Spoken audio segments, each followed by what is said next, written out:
Not every shotgun earns a place in the Hall of Fame. While some have built legendary reputations for reliability and power, others became notorious for poor performance, bad design, or simply failing when it mattered most. Over the years, several manufacturers have released models that looked promising but ended up disappointing shooters worldwide. In 2025, many of these names still serve as a warning for what not to buy. Today on Trigger Territory, exposing the 12 worst shotguns you should never use and the reasons why they remain. Examples of failure in the shotgun world. Number 1, Mossberg 500 Tactical Turkey. The Mossberg 500 Tactical Turkey is one of those models that sounded great in theory, but failed miserably in practice. Marketed as a versatile shotgun that could handle both hunting and tactical defense, the execution fell far short of expectations. The biggest issue with this model was its balance and handling. The design felt awkward, making it difficult to shoulder quickly in defensive scenarios for a firearm that advertised itself as tactical. That's a serious drawback. Add to that the uncomfortable stock design and the overall cheap feel, and it quickly lost the trust of shooters. While the standard Mossberg 500 is a proven and reliable platform, the Tactical Turkey version simply didn't live up to that legacy. Reliability was inconsistent, with reports of feeding and cycling problems during extended use. When a shotgun jams in a critical moment, it instantly loses credibility.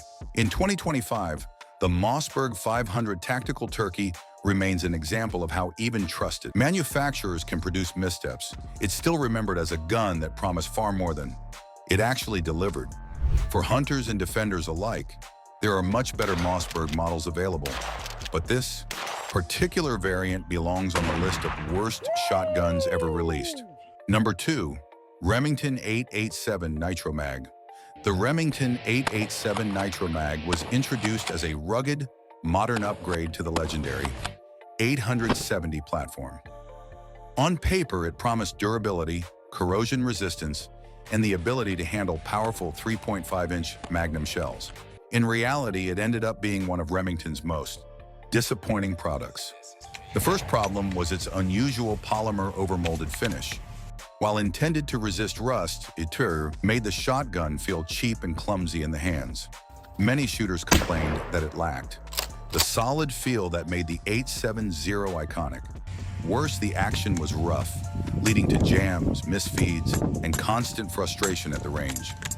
Adding to the disappointment was the inconsistent quality control during Remington's troubled years. Some 887s worked acceptably well, while others were plagued with issues from day one.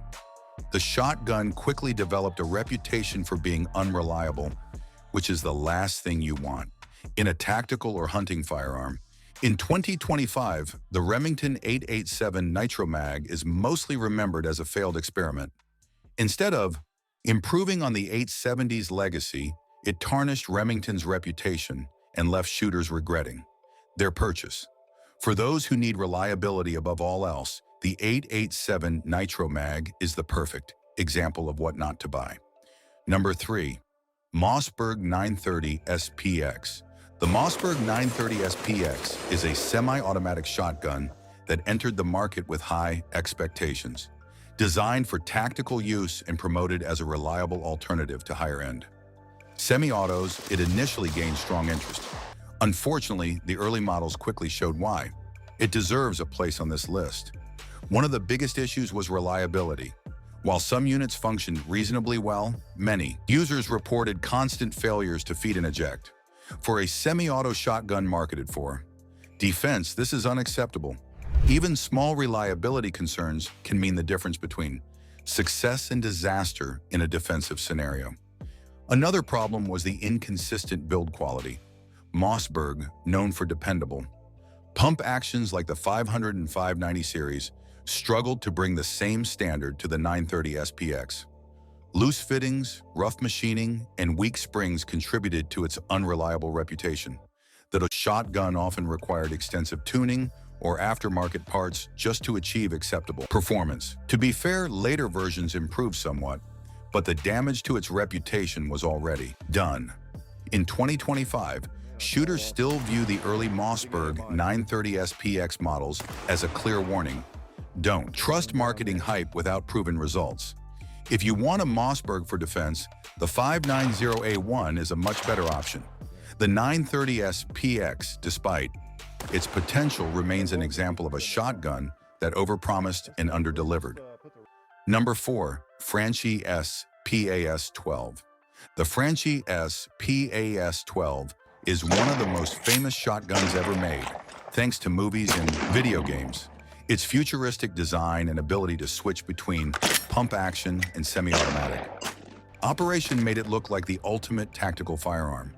In reality, it was bulky, unreliable, and impractical for real-world use. One of its main flaws was weight. At over 10 pounds when loaded, it was simply too heavy for effective handling. Its complicated design also made it prone to malfunctions. Switching between modes wasn't smooth, and many shooters found the mechanism fragile and difficult to maintain. Adding to its problems, the safety design was dangerous. The original crossbolt safety could fail and discharge accidentally, leading to accidents. Even though Franchi later introduced a lever safety, the damage was already done. While collectors may value the SAS12 for its iconic looks, anyone who has actually used one knows it's more of a novelty than a practical shotgun. Expensive, unwieldy, and prone to failure, it was never truly fit for tactical or defensive use. In 2025, the SAS12 is remembered as a flashy design that captured imaginations but failed to perform in reality. For serious shooters, it stands as an example that looks can be deceiving. Number 5. Browning BPS Stalker early models. The Browning BPS Stalker is proof that even respected manufacturers can produce disappointing designs.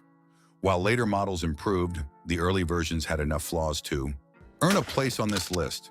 At first glance, the BPS Stalker looked like a solid pump-action shotgun, marketed as rugged and versatile. Unfortunately, shooters quickly found that the early guns suffered from inconsistent reliability. Cycling was stiff, and jams were not uncommon, especially under rapid fire. For a shotgun intended for defense or hunting, that level of unreliability was a deal breaker. Another issue was weight and ergonomics. The design felt unbalanced, making it harder to shoulder and swing effectively compared to its competitors. Combined with an uncomfortable stock, many shooters found it unpleasant for extended use. While Browning eventually corrected many of these flaws in later generations, the early BPS Stalker models never shook off their reputation. In 2025, the shotgun is remembered as a warning. Brand reputation doesn't guarantee success. If you want a reliable Browning, there are excellent options today. But the early BPS Stalker remains an example of how even respected names can stumble badly. Number 6. Benelli Nova Tactical early versions. The Benelli Nova Tactical is a shotgun that promised a lot but failed to deliver in its earliest versions. Designed to be a tough, affordable option for defense, the Nova Tactical looked appealing at launch. However, many shooters were left frustrated. The most common issue was its stiff and clunky action. Unlike Benelli's higher-end models, known for smooth cycling, the early Nova Tactical felt rough and unreliable. Shooters reported failures to feed and extract, making it unsuitable for serious use. The one-piece polymer stock and receiver also divided opinion. While intended to make the shotgun durable and weather-resistant, it gave the gun an awkward feel and made customization nearly impossible. For a firearm marketed to tactical shooters, this lack of flexibility was a major flaw. Over time, Benelli improved the Nova series, and newer models are more reliable. But the early tactical versions still stand as a disappointment. In 2025, the Benelli Nova Tactical remains on worst lists because of its rough beginnings. It shows that even premium manufacturers can misstep when trying to produce budget-friendly tactical firearms. Number 7. Stevens 94. The Stevens 94 is a single-shot shotgun that has been around for decades, and while it has a place in history, it's far from ideal by today's standards. The biggest flaw is its simplicity. With only one round, it lacks the capacity needed for modern defense or sporting use. Reloading is slow, And in any situation where speed matters, it's simply not practical. While some shooters value it as a cheap farm gun or beginner's tool, its limitations are obvious. Durability is another issue. Many Stevens 94 models were cheaply made, with inconsistent quality control. Loose fittings, weak parts, and poor finishes made them prone to wear. Over time, this shotgun earned a reputation for being fragile compared to more robust designs. While nostalgic shooters may defend the 94 as a simple, no-frills tool, in 2025 it's outdated and impractical. There are countless better choices for defense, hunting, or training. The Stevens 94 remains more of a relic than a practical option, and it shows why single-shot shotguns rarely survive in a modern market. Number 8. Savage 755A.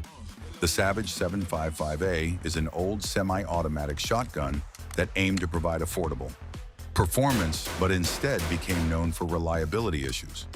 At first, it seemed like a promising choice, offering semi-auto operation at a lower price than premium competitors. Unfortunately, the execution left much to be desired. The most frequent complaints were about cycling. The shotgun often struggled with lighter loads and jams were frustratingly common.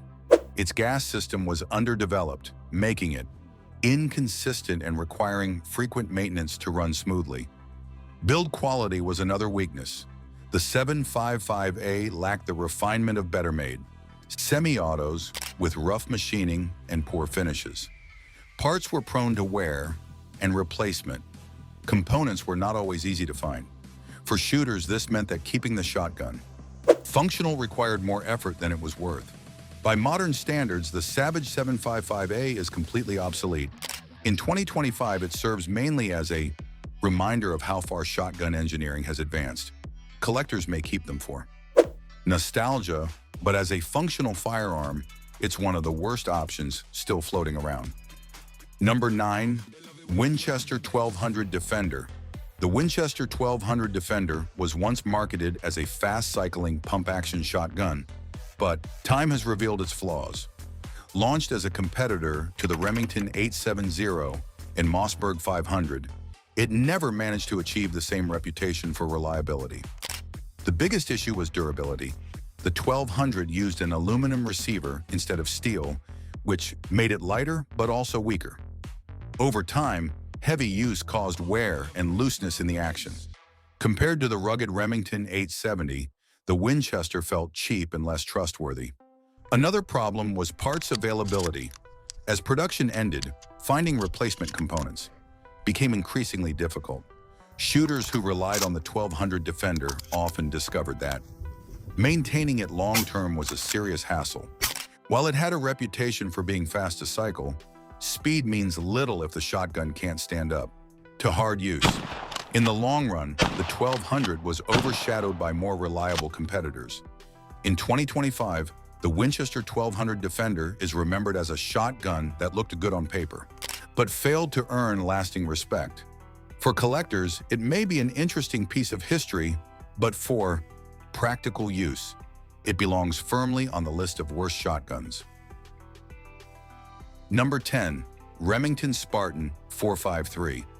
The Remington Spartan 453 was imported from Russia as an affordable semi-automatic shotgun meant to compete with more expensive models.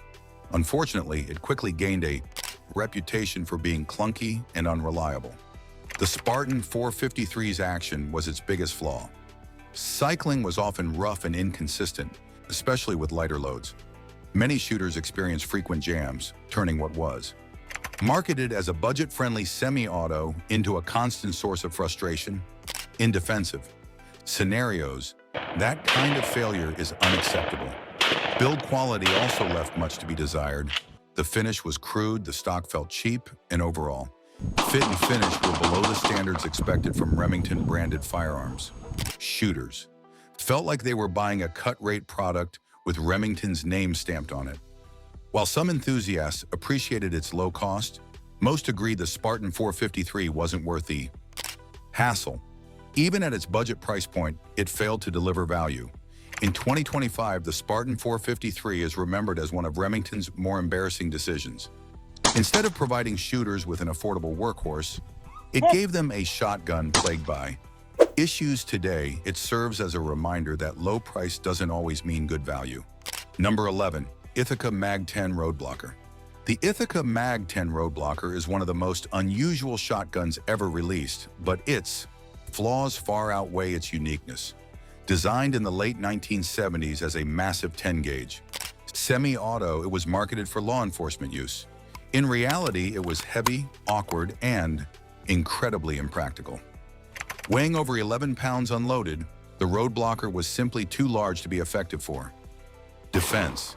Its massive size made it difficult to maneuver, and recoil management, while somewhat softened by its gas system, was still punishing. The shotgun was more of a novelty than a practical tool. Another issue was ammunition. The 10-gauge round was expensive and hard to find, limiting its practicality for most shooters. Combined with the shotgun's excessive weight, the Mag 10 quickly fell out of favor. Although Ithaca attempted to market it as a serious defensive option, few agencies adopted it, and production ended quickly. In 2025, the Roadblocker is remembered as an interesting piece of history, but a total failure as a functional shotgun. Collectors may enjoy its uniqueness, but for practical use, it stands firmly among the worst. Number 12. Tristar Cobra Tactical. The Tristar Cobra Tactical was introduced as an affordable pump-action shotgun with tactical styling. On paper, it looked like a solid option for budget-conscious shooters wanting a defense-ready firearm. In practice, it fell short in several critical areas. One of the main issues was reliability. The Cobra Tactical often suffered from feeding and ejection problems, especially with cheaper ammunition. For a pump-action shotgun, which should be extremely dependable, this was a serious weakness. Shooters expecting rock-solid reliability were disappointed. Build quality was another drawback. While Tristar aimed to provide a budget-friendly tactical shotgun, the overall finish and materials felt below par. The stock and forend were flimsy, and many users complained about excessive wear after relatively light use. Ergonomics also weren't impressive. The shotgun felt front-heavy, making it less comfortable to handle during extended sessions. While it had features like a Picatinny rail and extended magazine tube, these additions couldn't cover up its underlying flaws. In 2025, the Tristar Cobra Tactical remains a reminder that tactical looks don't always equal tactical performance. It may appeal to budget buyers, but in the long run, it's a shotgun better left avoided. And that wraps up our breakdown of the 12 worst shotguns you should never use. From overhyped designs to poorly executed experiments, these models serve as reminders that not every firearm deserves a place in your collection. Some looked impressive in marketing or movies, but when it came to real-world performance, they failed to deliver. In 2025, shooters have far better and more reliable options available, so there's no reason to waste your money on these. If you enjoyed this video, don't forget to like, share, and subscribe to Trigger Territory for more firearm insights.